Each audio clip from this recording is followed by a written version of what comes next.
Hi అండి అందరికీ. ఈరోజు నేను మరొక రెసిపీతో మీ ముందుకొచ్చేసాను. అదేమిటో కాదు కుక్కర్‌లో మటన్ కీమా బిర్యానీ అనమాట. సో, కుక్కర్‌లో కేవలం చాలా తక్కువ టైంలో మనం మటన్ కీమా బిర్యానీ అనేది మనం చేసుకోవచ్చనమాట. సో, దానికి ముందుగా నేను ఆయిల్ వేడి చేసి అందులో మన బిర్యానీ ఇంగ్రీడియెంట్స్ అన్నీ వేశాను. ఆనియన్స్ వేశాను, పచ్చిమిర్చి వేశాను. సో, వాటిని బాగా ఫ్రై చేసి గోల్డెన్ కలర్ వచ్చిన తర్వాత అల్లం వెల్లుల్లి పేస్ట్ వేశాను. తర్వాత కీమా వేసేసి బాగా ఫ్రై చేశాననమాట. సో, కీమాలో కొంచెం పసుపు వేసి బాగా ఫ్రై చేసేసి తర్వాత అందులో టొమాటో వేసాను. సో, టొమాటో అనేది బాగా మగ్గించేసాననమాట. సో, మనకి ఫస్ట్ ఆఫ్ ఆల్ ఈ కీమా అనేది ఆయిల్‌లో బాగా ఫ్రై అవుతే మనకి టేస్ట్ అనేది కూడా అంత బావుంటుంది. జస్ట్ పైపైనేసి కుక్కర్ పెట్టేస్తే అంత టేస్ట్‌గా ఉండదనమాట. సో, ఫస్ట్ అది బాగా ఆయిల్‌లో ఫ్రై అవ్వాలి. సో, కొంచెం ఆయిల్‌లో బాగా ఫ్రై అయిన తర్వాత నేను 1 గ్లాస్ రైస్ తీసుకున్నాను కాబట్టి నేను 2 గ్లాసెస్ ఆఫ్ వాటర్ తీసుకుంటున్నాను. సో, కీమా కోసం మళ్ళీ స్పెషల్‌గా ఇంకొక హాఫ్ గ్లాస్ ఆఫ్ వాటర్ వేసుకోవాలని ఏమీ లేదు. అది ఆల్రెడీ సగం ఫ్రై అవుతుంది కాబట్టి మన మిగతా ఫ్రై రైస్‌తో పాటు కుక్ అవుతుందనమాట. సో, నేను హాఫ్ గ్లాస్ బాస్మతి రైస్ అలాగే హాఫ్ గ్లాస్ నార్మల్ రైస్ తీసుకున్నాను. సో, అలా టోటల్‌గా 1 గ్లాస్ రైస్ తీసుకున్నాను కాబట్టి సో, నేను 2 గ్లాసెస్ ఆఫ్ వాటర్ వేశాను. సో, వాటర్ అనేది బాగా బాయిల్ చేశాననమాట. సో, చూసారు కదా! అబ్బా! స్మెల్ అయితే అదిరిపోయిందండి ఆ టైంలో. సో, అందులో బాగా బాయిల్ అయిన తర్వాత ఇప్పుడు నేను రైస్ వేసుకుంటున్నాననమాట. సో, రైస్ నేనేం చేశానంటే ఒక హాఫ్ ఎన్ అవర్ కూడా అవసరం లేదండి. ఒక 15 మినిట్స్, ఒక 15-20 మినిట్స్ మనం సోక్ చేసుకుంటే సరిపోతుంది. సో, మనం అలా నానబెట్టిన రైస్‌ని వేసేసి తర్వాత బాగా కలపాలి. చూడండి.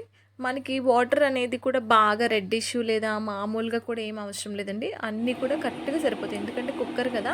సో, మనం కీమా వేసినప్పుడే ఆల్రెడీ కొంచెం సాల్టు, కారం అన్నీ వేసుకున్నాము. జస్ట్ కలర్ అట్లా వస్తది అంతే. బట్ మొత్తం కుక్ అయిన తర్వాత రైస్ కుక్ అయిన తర్వాత మనకి అంత ఏముండదు. ఘాటు అది ఏముండదనమాట. సో, రైస్ ఏస్తాం కదా! ఇప్పుడు దీనికి మనం ఒక్కసారి మొత్తం అంతా కలిపేసి మనం కుక్కర్ పెట్టేసుకుందాం. సో, కుక్కర్ పెట్టేసుకున్నాను నేను. సో, కుక్కర్ పెట్టేసుకున్న తర్వాత మనం సిమ్‌లో పెట్టుకోవాలి. సో, సిమ్‌లో పెట్టుకున్న తర్వాత ఏంటంటే మనం మీడియం కానీ, హైలో కానీ పెట్టుకొని విజిల్స్ వేయించకూడదు. ఎందుకంటే ఆల్రెడీ హాఫ్ మనకి కుక్ అయిపోయింది కాబట్టి కీమా, మనం ఏంటంటే లో ఫ్లేమ్‌లో పెట్టుకోవాలి. సో, లో ఫ్లేమ్‌లో పెట్టుకొని 1 విజిల్ పెట్టుకున్నామంటే పర్ఫెక్ట్‌గా అది ఉడుకుతుందనమాట. సో, నేను సిమ్‌లో పెట్టేసుకున్నాను. అలాగే 1 విజిల్ వచ్చిన తర్వాత కట్టేసాననమాట. సో, కట్టేసి కొంచెం ప్రెషర్ తగ్గిన తర్వాత నేను మూత తీసాను. చూడండి వావ్! కదా! నేనైతే చాలా చాలా హ్యాపీ ఫీల్ అయ్యాను. చాలా కరెక్ట్‌గా కుక్ అయింది. మొత్తం అంతా సాఫ్ట్ అయిపోవడం గానీ, లేదంటే బాగా ముద్దగా అయిపోవడం కానీ అట్లా ఏమీ లేదనమాట. ఇది కొంచెం ప్రెషర్ ఉండగానే నేను తీసాను కాబట్టి మనకి అది అలా కనిపిస్తుంది చూడండి. అబ్బా! మెతుకు కూడా పొడి పొడిగా అట్లనే చాలా సాఫ్ట్‌గా ఉందనమాట. తింటుంటే నాకైతే చాలా చాలా నచ్చింది. నేను చేసింది నేను అలా చెప్పుకోకూడదు కానీ చాలా బావుంది. అయితే ఇది కొంచెం ఆ ప్రెషర్ అంతా పోయి కొంచెం చల్లారిన తర్వాత మీకు చూపిస్తాను. చాలా బావుంది. టేస్ట్ అయితే మాత్రం చాలా వచ్చింది. అండ్ అందులో కీమా కూడా ప్రతి పీస్ కూడా ఉడికింది. తింటుంటే మనకి పంటికి గట్టిగా తగలడం గానీ అట్లా ఏమీ లేదనమాట. సో, రైస్ మెత్తగా ఉంది. అదేవిధంగా మటన్ కూడా కీమా కూడా మెత్తగా ఉంది. సో, 2 వెళ్తుంటే అబ్బబ్బబ్బా! చాలా చాలా బావుందనమాట.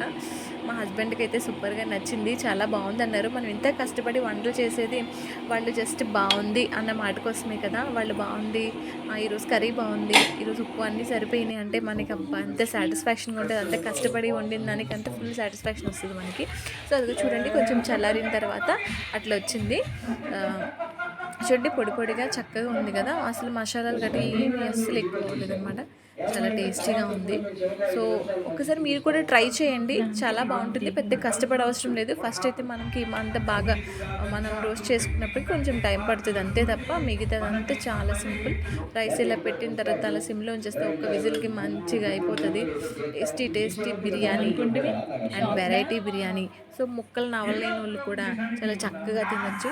మటన్ హెల్తీ కదా! మటను వెళ్ళిపోతుంది, ఇది వెళ్ళిపోతుంది. కాబట్టి వీడియో నచ్చితే లైక్ చేయండి, షేర్ చేయండి, కామెంట్ చేయండి. Thank you.